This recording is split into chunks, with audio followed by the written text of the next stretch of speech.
For the first time in history, early voting is being offered in Connecticut, making it the 47th state to adopt early voting.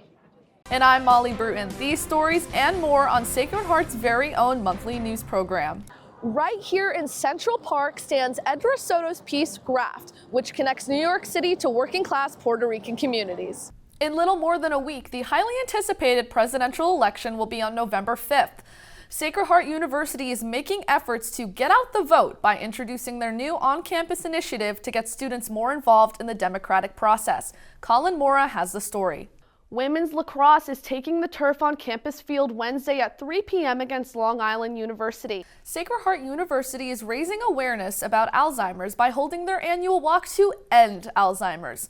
This walk is the largest event to raise funds and awareness for the Alzheimer's Association.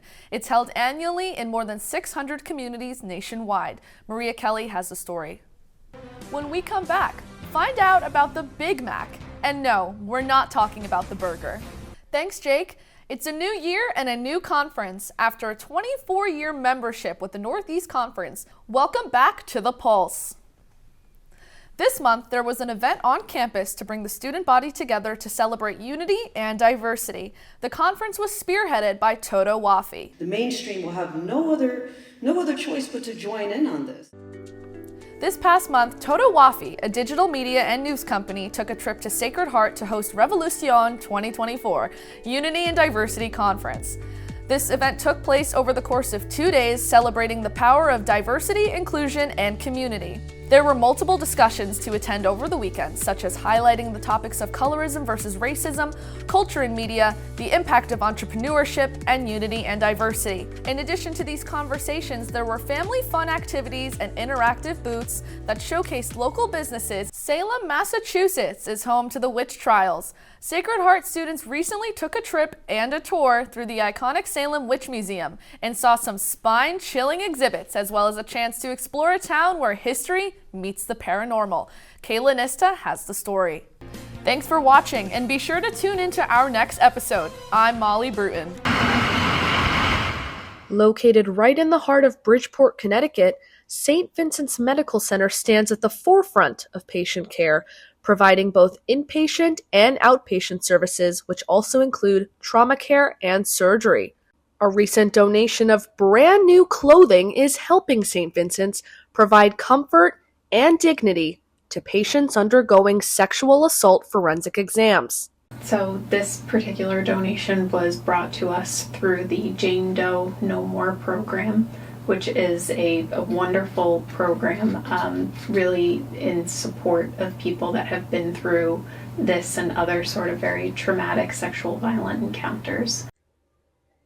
Tara Flynn, an administrative assistant at St. Vincent's and a member of Jane Doe No More, co-led the clothing donation drive. Jane Doe No More started with Donna Palumbo. She's our president and founder. She was a victim of a home invasion out of Waterbury, Connecticut, and it was a horrible home invasion, and she started going through her healing journey just to be re-victimized again when the police didn't believe her.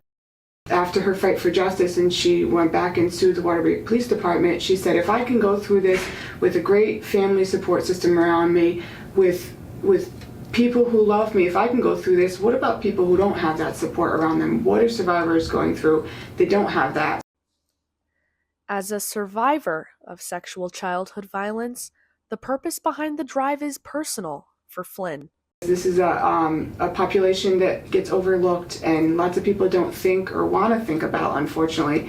And we really need to put these patients in our forefront, because the compassionate care we give them during what they go through here and after will help them heal so much drastically more than if we just threw them out and said, whatever happens now, it's on you. Throughout the course of the forensic exam, oftentimes your clothing is taken into evidence, and when that happens, you don't necessarily have backup clothes with you to leave the hospital with, particularly if you're coming straight from the scene of the assault.